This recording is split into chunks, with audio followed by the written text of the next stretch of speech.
región. Vamos a restar con eso, los abscesos y las fístulas forman una entidad anatomopatológica única, o sea, una es derivación de la otra. ¿Ya?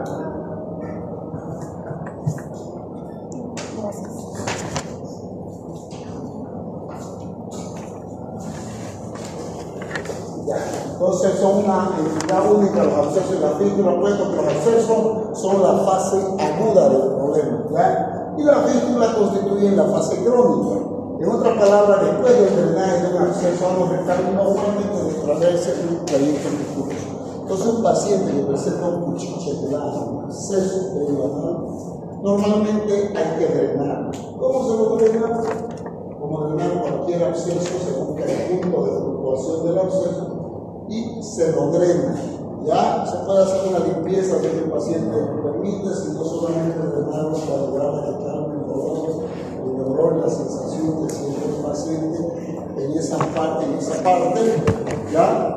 Y posteriormente ese absceso, una vez drenado, va a curar, como siempre cura.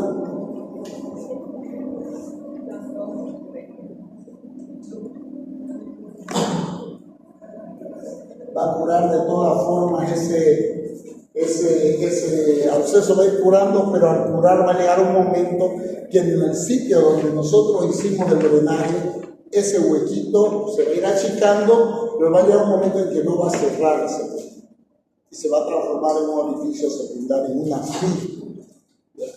Una fístula que comunica ese orificio externo con el orificio interno, con la papila que se comprometió, ¿no?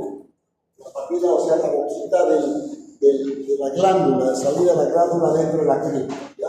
Y esa fístula puede permanecer mucho tiempo, ¿ya? Mucho tiempo, crónicamente, por decirte, puede estar años en la fístula, dependiendo de la sintomatología que presente. Entonces, normalmente el amo lo ve de esta forma, tiene su columna de Morgagni y su cripta de Lieberthum. En el fondo de esta cripta hay unos orificios pequeños, glandulares, donde se secreta moco, ya para lubricar la región.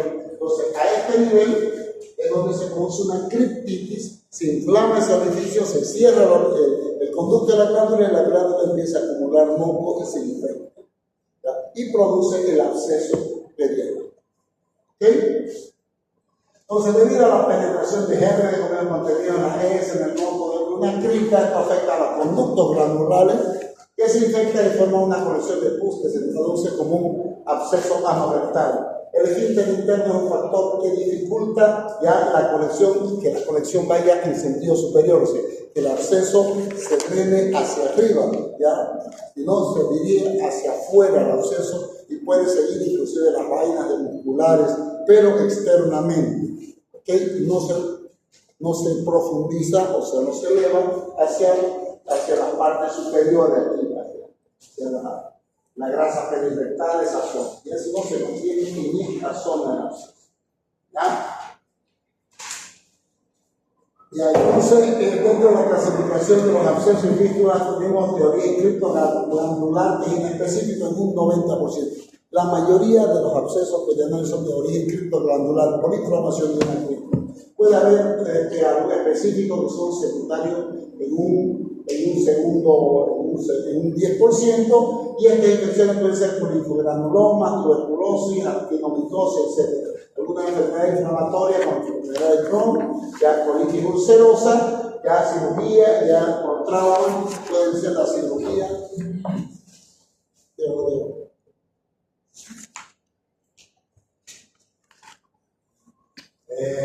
Por trauma, por cirugía, radiación, empalamiento, ya cuerpos extraños, espinas de hueso, y algunos malignos por carcinomas o leucemias pueden desarrollar procesos infecciosos con titis y desarrollar abscesos perianales.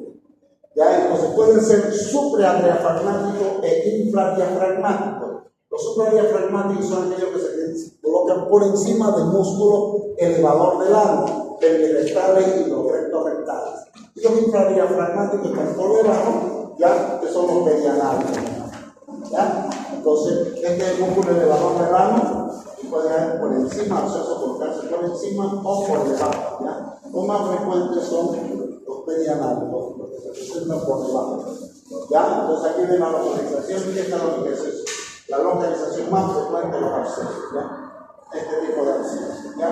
Que pueden ver así, de esta forma, los intersticialianos, intermusculares, los submucosos inclusive, ¿ya? Pero esta es la forma más frecuente, el isquio-rectal, ¿ya? Hay los retrorectales también que son muy difíciles de detectar con ecografías endonales que realmente son más fáciles de detectar. Por suerte no son frecuentes. Y esta es la forma más frecuente, ¿ok? Y bueno, y dejan su propia fiesta. Entonces ahí tenemos una cripta enferma, se produce la inflamación del conducto y la glándula empieza a llenarse, ¿ya? Y se forma el absceso, uno lo drena, se cura el absceso, pero queda este conducto fistuloso que comunica. Y ese conducto va a formar como, ¿cuál es el principal problema del paciente? Que se está botando moco, dice, no tengo un huequito, me ha quedado ahí, todo el tiempo botamos moco, así como un moco, como una sangrasa. A veces el huequito secundario se cierra y se quiere formar un nuevo absceso. Se produce una acumulación de contenido en esa zona y el paciente siente dolor, tiene episodios así de reagudizaciones que después cuando hay mucha presión aquí a nivel de esto, el contenido secundario se abre y se drena nuevamente. Si está así todo el tiempo se pasa. ¿Ya? Esa es la forma crónica. Estos abscesos son debido a una inviación de estafilococo, más raramente streptococo, polibacilo, proteus, ¿ya?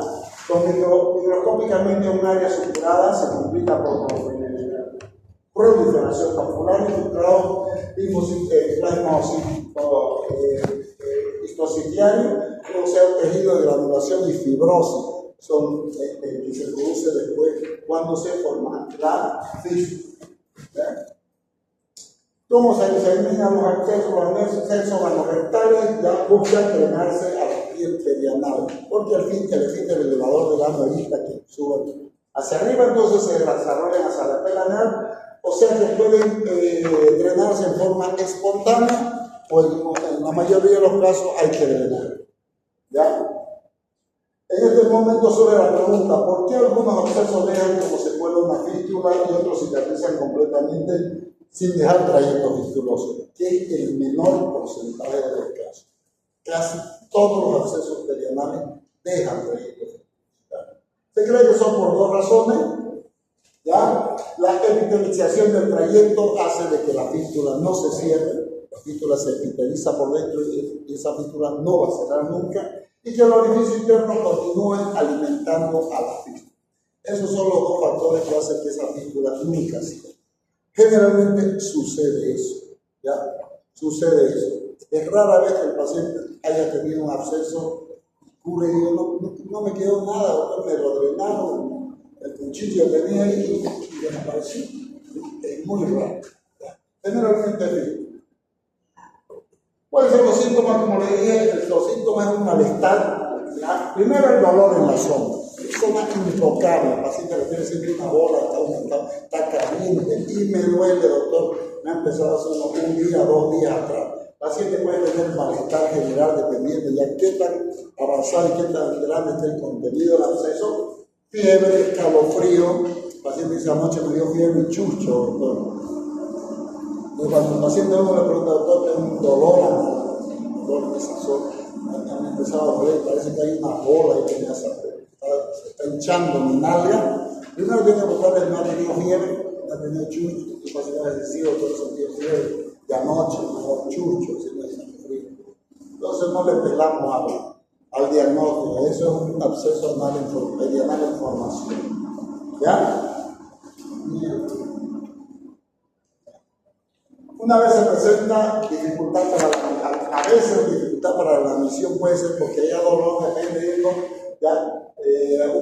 Una vez que la fibra del nervio pudendo que inerva la vejiga cuando el absceso está comprimiendo la fibra, puede haber problemas urinarios y dolores.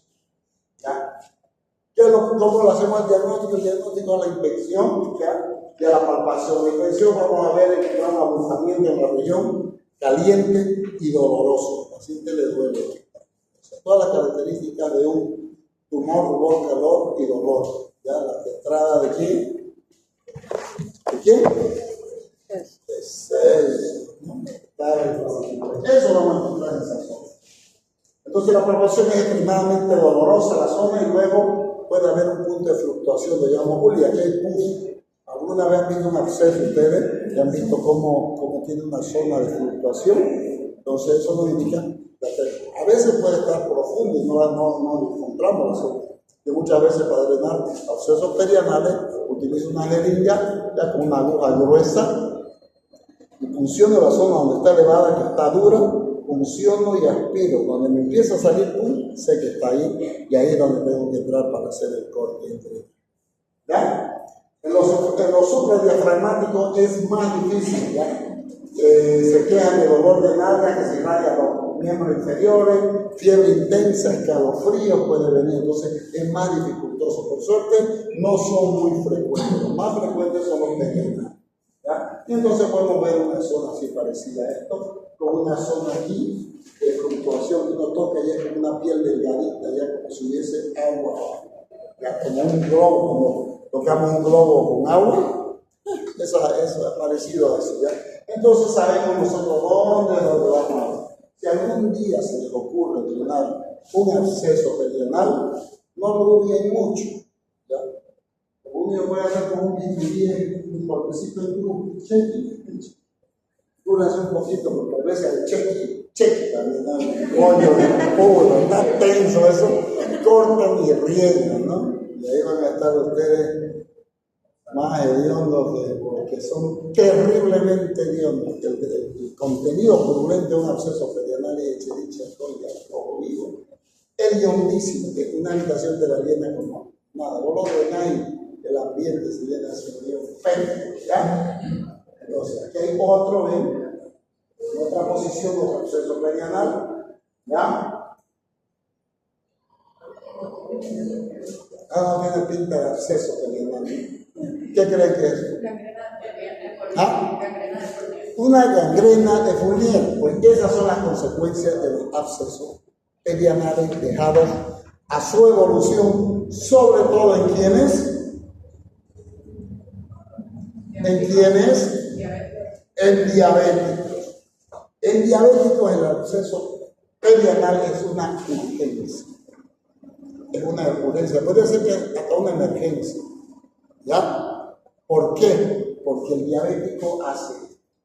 Ustedes encuentran un paciente con un absceso perianal, un diabético, peor si un diabético que no se cuida, gordito, que está con las azúcares elevadas, un día pueden verlo así y al día siguiente puede estar podrida toda la zona de alrededor, ya con microsis. Y el problema es que cuando agarra las vainas musculares, las vainas fibrosas, las aponeurosis, ya el contenido purulento se va y el hombre afecta a los testículos. ¿Ya? El hombre produce una microsis testicular, son terribles. Entonces, los abscesos perianales en diabéticos se drenan sí o sí. No hay como doctor, no, mañana no vuelvo, que ahorita no puedo. Estoy ocupado, tengo cena con el club de banquero y voy a poder. No hay. Que al diabético sí o sí. Díganme, fácilmente un diabético hace un Fournier, que es la complicación más terrible ya, del absceso perianal. Esto es una ecografía endonal, ¿ya? ¿Dónde podemos darlo? Normalmente así tendría que ser todo el borde, pero aquí tenemos un borde y tenemos una zona. Ese es un absceso perianal. ¿Ya? Igual, aquí ven, como el esfínter anal, el externo, el interno y el absceso perianal. ¿Ya?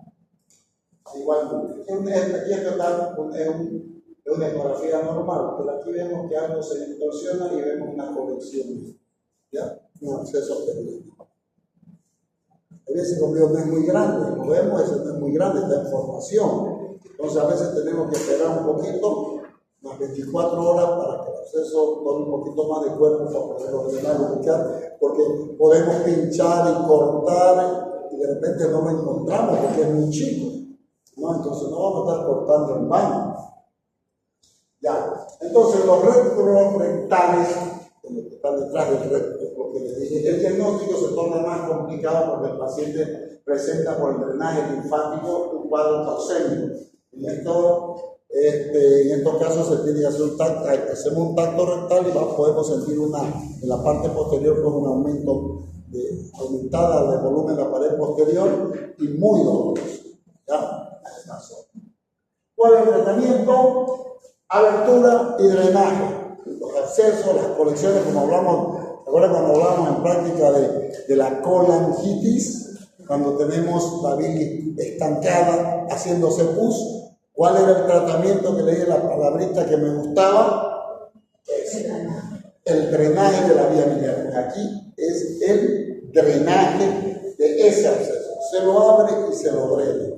Y ya con eso le salvan la vida al diabético. Si ustedes están en una provincia, ya llega el diabético con un absceso perianal, el paciente está por, ¿dónde le llegué? Por Mairana, no hay proctólogo, pues ustedes, mediquitos generales, corten. Chequi, se drena y lo mandan al gordo. Ya va a dormir más tranquilo, va a estar más tranquilo con un absceso drenado y cubriendo con antibióticos y antiinflamatorios, antibióticos de amplio espectro, y antiinflamatorios ya lo pueden mandar a su gordo.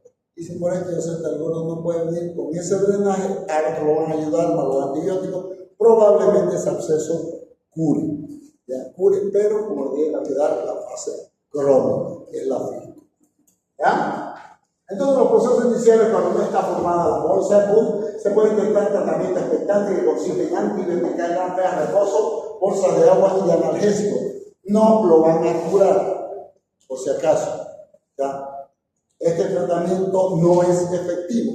Se le hace al paciente, pero no significa, no, está empezando recién, con esto va a estar bien, no.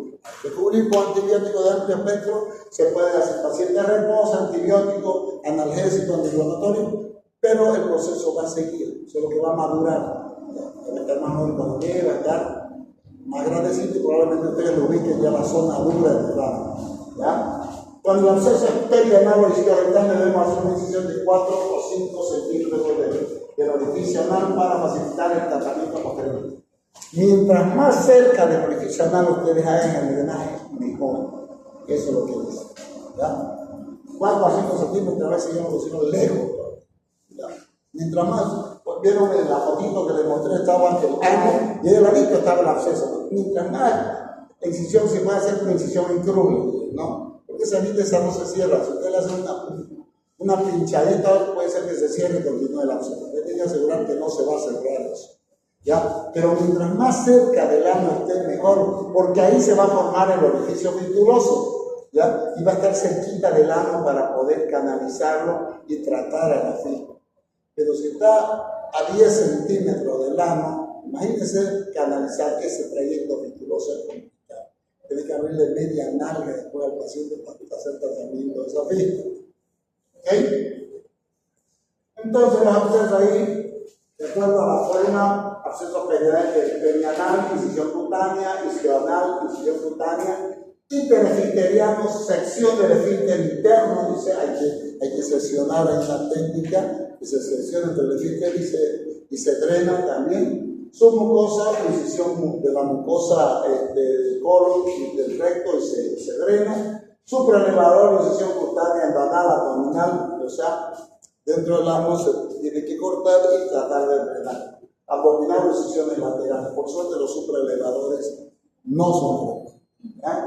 Y el acceso en herradura, pues colocación de drenaje en ambas. Se drena en dos lados, que une los accesos y se coloca drenaje. No hay herradura porque viene desde un lado, por la parte posterior del ano, hasta el otro lado del acceso. O sea, como decir, bilateral.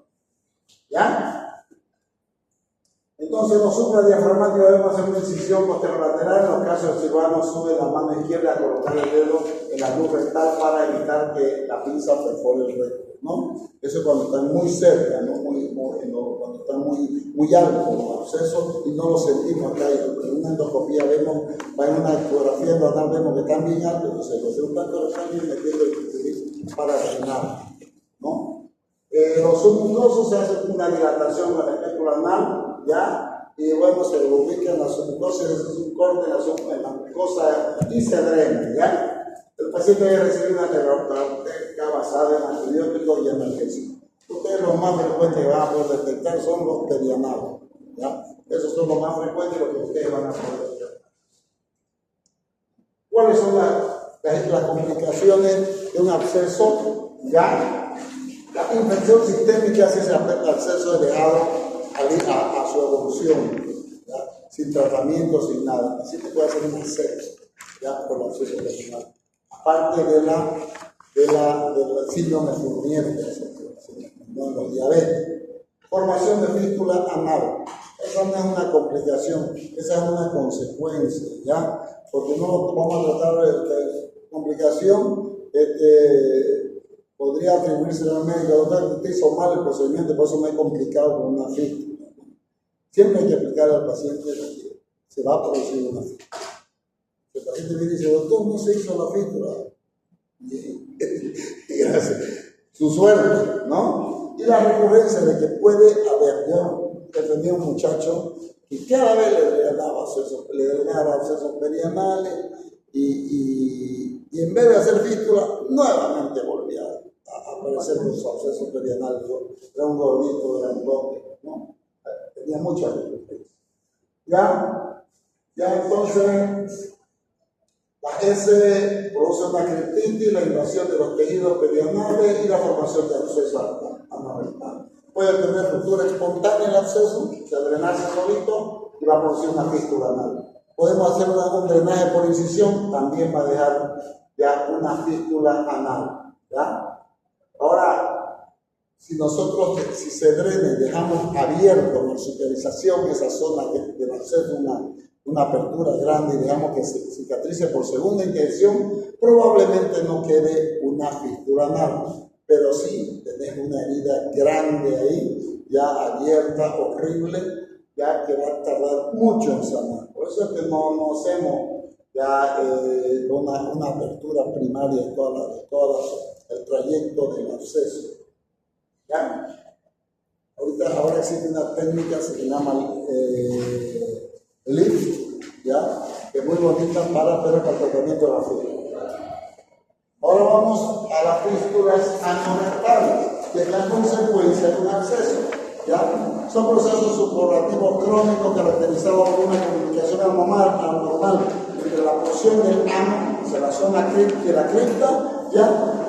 Y con tejidos u órganos vecinos. Generalmente se produce hacia el exterior, ¿ya? El 95% de los casos se inicia por una infección de una cripta, por un absceso. Se propagan a las glándulas anorrectales y forman abscesos y posteriormente la fístula, ¿ya? El 95%. El orificio por donde drena el poder llamado orificio secundario y el orificio por donde penetran las bacterias, o sea, por la cripta en el orificio primario. Muchas veces el paciente dice, doctor, cuando elimino gases, siento que por ese huequito también salen gases. Entonces, puede ser, los gases entran por el orificio primario. Hay gente que dice que elimina materia fecal por la fístula. El doctor me sale por el ano y por ese hueco, a veces es grandecito. También veo que sale un poco de materia fecal, ¿no? O sea, es por la fístula. Entonces, todas esas cosas molestan, así que no quería estar ¿no? Entonces aquí tenemos ya el ano y ahí tenemos un orificio fístuloso. ¿Vieron? No está muy lejos del ano. Ya, a veces puede estar por acá, mucha distancia, ¿no? El otro día operaba a una señora con una fístula terrible, larguísima, y se drenó espontáneamente. Pero eso es lo que hay que evitar, que se drene espontáneamente, porque a veces porque se drena porque te da la gana. Si no lo pueden drenar cerca del ano, ¿ya? Aquí ven, múltiples fístulas. Se dan casos, ¿ya? De estas fístulas muy antiguas, bastante antiguas, normalmente a veces comunican, esta llega hasta acá, y esta comunica o se une a esta o también directamente. ¿Ya? Hay una ley que se llama de Glusa y Salmón, que es la que quería explicar. Miren eso. Ella ha puesto azul de metileno y se ve que todas las fístulas comunican, todas son múltiples. múltiples fístulas que comunican entre ellas. Entonces aquí hay que hacer tratamiento a todos los fístulas. Y significa hacer incisiones en toda esta zona. ¿Ya? Entonces estos son los tipos de fístulas que pueden presentarse. ¿Ya? Diferentes formas. ¿Ya? Cuando no se encuentra el orificio secundario se denomina fístula ciega. ¿Qué significa? ¿Ya? Que la fístula, hay un dolor, hay el paciente siente, no siente que se forma, pero no hay los orificios secundarios. Esas producen abscesos residuales y dolores permanentes en el paciente porque no hay por dónde se drena la pus. Se llena la cripta. La fístula hace tensión y bota por el orificio secundario de la pus y no va por el primario y no bota por el secundario. El 5% de los casos se debe a traumatismo por accidente o arma de fuego, enfermedad de Crohn, colitis ulcerativa, tumores, hidroadenitis, sífilis, linfogranuloma venéreo, el 5% de las fístulas perianales. Vimos el 95% a problemas de criptitis. ¿Cómo se clasifica? De acuerdo a su trayecto, completas e incompletas. De acuerdo al número de orificios, puede ser simple o compleja, porque tiene varios orificios secundarios. Y en relación con los músculos, puede ser intra o transesfinteriano, de acuerdo a su relación con los músculos del esfínter anal.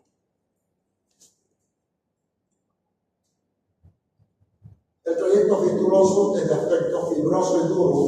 Uno está el ano ahí, está la fístula, uno toca la fístula del orificio secundario hasta el ano y muchas veces siente como un cordón fibroso. Uno siente como un cordón fibroso y en la fístula, sobre todo las fístulas antiguas, ya se siente como un cordón fibroso. En algunos casos, después de algún tiempo, puede haber obstrucción por medio del orificio secundario, una reagudización ya del proceso, que puede llegar a la formación nuevamente de un absceso, porque se cerró el orificio secundario, o un proceso agudo que dura 1 o 2 días, se revienta otra vez el orificio secundario y se drena. Y muchas veces el paciente tiene que hacer cierto tiempo episodio de remielización. Entonces, cuando tenemos una fístula rectovaginal, es un absceso que se ha drenado a la vagina. ¿Ya? Un absceso perianal que se ha drenado a la vagina y lo estamos canalizando. ¿Ya? Esto se presenta generalmente en el proceso inflamatorio intestinal como la enfermedad de Crohn. Aquí estamos canalizando un orificio fistuloso con una sonda canalada. Entonces aquí nosotros tenemos que comprobar si el esfínter anal está por delante de esto o está por detrás de la fístula, porque eso depende del tratamiento.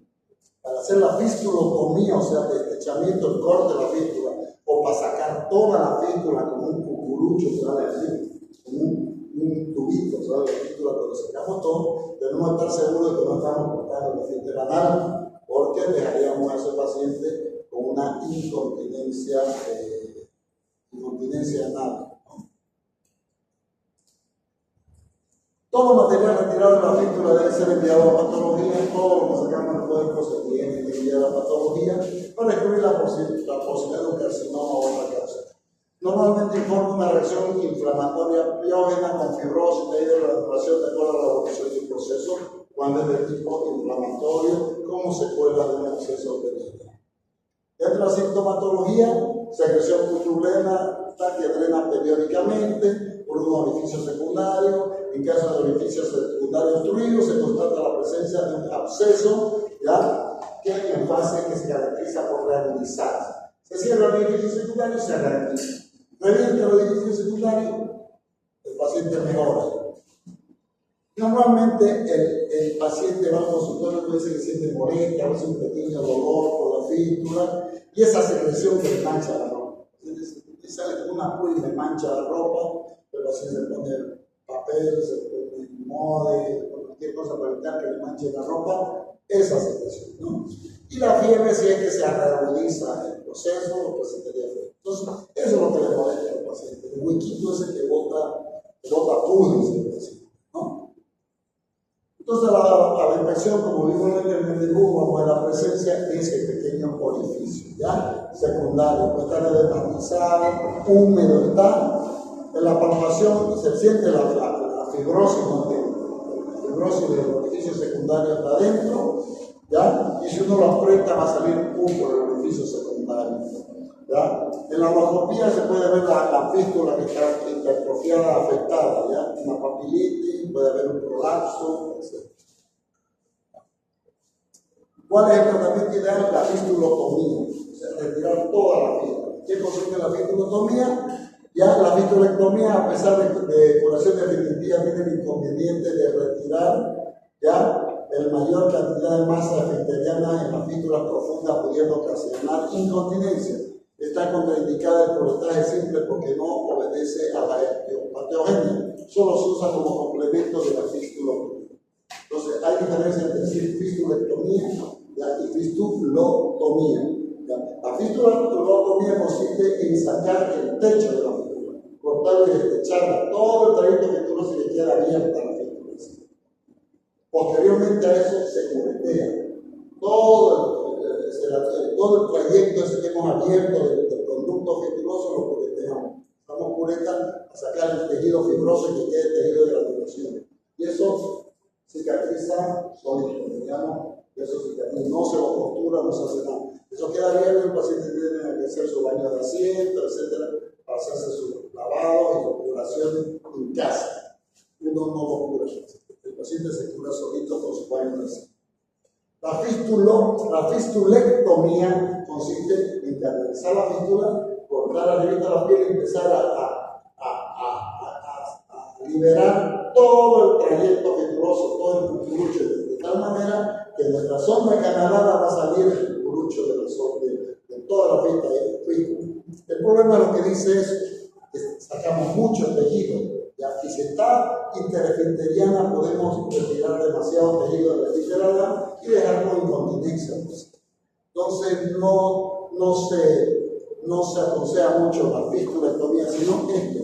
La fistulotomía se la destecha, se lo deja abierto así, todo el trayecto, y se lo curetea.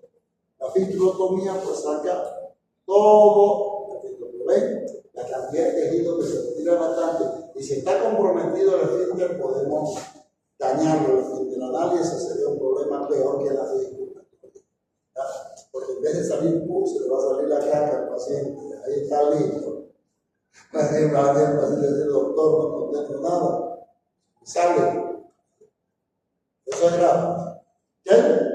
Entonces tenemos ya el orificio secundario es el que se lo canaliza. Siguiendo lo que se denomina la ley de Gotza y Salmón. Aquí se puede inyectar, si uno no lo ubica la fístula interna, o sea, el orificio primario, pues muchas veces inyecta agua oxigenada y se ve de cuál de las papilas burbujea el agua oxigenada. Entonces sabemos que es esa, entonces hacia esa tenemos que dirigir a veces se pone azul de metileno también, y el azul de metileno pues va a salir por acá, ¿verdad? Por su otro orificio, ¿no? Y aquí se está haciendo una fistulotomía. La fistulotomía consiste, ya digo, la ley de Gotza-Salmón se considera una línea imaginaria diametralmente al orificio anal. Del orificio anal y trazar una línea horizontal. Vemos que todo orificio secundario posterior ya a esa línea, todos los orificios secundarios que encontremos del ano para abajo, ya termina en la cripta mediana posterior. Todos los orificios secundarios se van hacia la cripta mediana posterior. Todo, ¿ya? Y los que se encuentran en la región anterior obedecen a un trayecto rectilíneo terminando en la cripta que le corresponde. ¿Vieron? Ahí está, ¿ya? Ahorita vamos a dibujar. Hacemos una línea aquí, así de lana, es una nota, es lana. Todos los orificios secundarios que estén anterior a ella, uno canaliza y van a salir aquí, a la cripta posterior, que es puro cripta, pero todos vienen y terminan acá. Los que están por encima de esto terminan en su propia cripta, ¿entienden? Eso dice la ley de Gutman y Salomón. Ahí también haciendo una fistulectomía, está sacando todo el cucurucho de fístula, ¿ya? Una decisión grande, porque se retira bastante tejido, ¿ya? Y estos son cuando la fístula abarca, ya, y está comprometiendo el esfínter. No podemos ni cortar la fístula, ni hacer fistulectomía tampoco, porque vamos a sacar parte del esfínter. Entonces no se puede hacer. ¿Qué es lo que se hace? Se hace una ligadura y se deja ya una ligadura elástica, generalmente se utiliza un sentido 20, ya, que vaya del orificio secundario al primario y sale por ahí por el ano, sale el hilito y se lo amarra el hilito, no ajustar, que no esté muy apretado, se lo amarra y se le deja ese hilito, esa ligadura, esa liga, se llama ligadura de Setón, ¿ya? ¿Para qué? Para que el organismo con el tiempo vaya expulsando ese hilo. Y el hilo, al ser expulsado por el organismo, va atravesando el esfínter anal. Lo va atravesando sin soltar, porque el organismo. Entonces, al atravesarlo, deja tejido cicatrizado atrás fibroso y va saliendo hasta que el organismo lo elimina ese hilo, pero todo lo que era el trayecto fistuloso, todo va a quedar cicatrizado por reacción a ese cuerpo extraño. Eso se llama la ligadura de seco. Se hace porque la mayoría de las fístulas son infraesfinterianas, no son supra, no tampoco, ni son interesfinterianas. Pueden tomar una fibra del esfínter anal, pero no lo toman totalmente. Son pocos porcentajes que son interesfinterianos. ¿Ya? Ya está la ley de Gutman, sal y salida. Todos hacemos la línea, ¿ya? Todos los orificios secundarios, por más que estén acá, si tienen trayecto curvo o como sea, pero todos van a terminar en la cripta posterior. Aquí. En cambio, los de la parte anterior terminan en su propia cripta. Ahí. ¿Entienden? Eso es cuando tenemos que canalizar. Tenemos que tomar en cuenta esto cuando vamos a canalizar un orificio fistuloso. Vamos a crear falsa vida. En ahí está también. Aunque este dibujito no está tan bueno, porque todos estos de acá deberían terminar aquí en el medio, en este puntito. ¿Ya? Y llevan un trayecto circular, ¿ya? Medio circular. ¿Ya? Esa es la otra característica. En cambio, los anteriores todos terminan en su propia cripta. Ley de Gutman y Salomón. En el postoperatorio, dieta líquida el primer día, dieta blanda el segundo día y dieta libre si quieren el tercer día. Ya puede empezar a comer normalmente. La cirugía de fístula es menos dolorosa que la de hemorroide, porque no está comprometiendo muchas veces el esfínter anal, está por fuera del esfínter anal herida. En cambio, la hemorroide está por encima del esfínter anal. Entonces, cuando el paciente va al baño, pues la herida se y produce mucho dolor. En la fístula, una fístula puede producir dolor, pero no como el dolor de cirugía de hemorroide. ¿Ya? Entonces, antibioterapia y analgésico por 5 a 7 días. Yo normalmente le doy 7 días, hasta 10 días de antibióticos. Y los analgésicos sí, porque el paciente siente dolor. Realizar dilataciones, ¿no? Para evitar, digamos, que haya una estenosis, pero a veces es muy doloroso el tema de la dilatación. Entonces, generalmente yo no lo hago. Porque sí le digo al paciente que haga baño así, 3 veces por día, para el paciente en agua tibia, para hacer la forma de curarse. El paciente se sienta en su agua tibia, si quiere le pone manzanilla o comidón ahí, se sienta 15 minutos y de ahí se seca, se pone un algodón, un molde de algodón y se cura. Esa es la curación que hace el paciente. No tiene que ir al consultorio y que yo le estoy curando y llorando todo el tiempo para curar. Se cura, se limpia con baño así. El secreto de toda cirugía proctológica me aparece por todo lo que no hacer proctología, domina todo el tema. El secreto de la cirugía proctológica es la limpieza. Mientras más limpia esté la zona, es una zona contaminada natural. Entonces, mientras más limpia esté la zona, más rápido va a curar. Exacto. Entonces es importante los baños de asiento que haga el paciente para mantener limpia la zona. ¿Qué tipo de antibióticos? Antibióticos utilizamos de amplio efecto, ¿ya? Generalmente uso ciprofloxacino, ¿ya? Ciprofloxacino podemos poner más combinación. Yo siempre cuando dreno abscesos perianales saco el cultivo para sacar el cultivo de angiograma. Siempre. Antes de drenar el absceso, ya tomo muestra para cultivo de angiograma, que es muy importante. Últimamente he visto que hay mucha resistencia al ciprofloxacino. Entonces hay que tener cuidado por ese lado porque podemos hacer un tratamiento con un ciprofloxacino y resulta que tu cultivo sale de resistente al ciprofloxacino, ¿no? Entonces es importante siempre tomar muestras. Todo drenaje que ustedes hagan de cualquier proceso infeccioso, tomen muestras para cultivo y antibiograma porque hay que trabajar con datos precisos, sobre todo en el uso del antibiótico.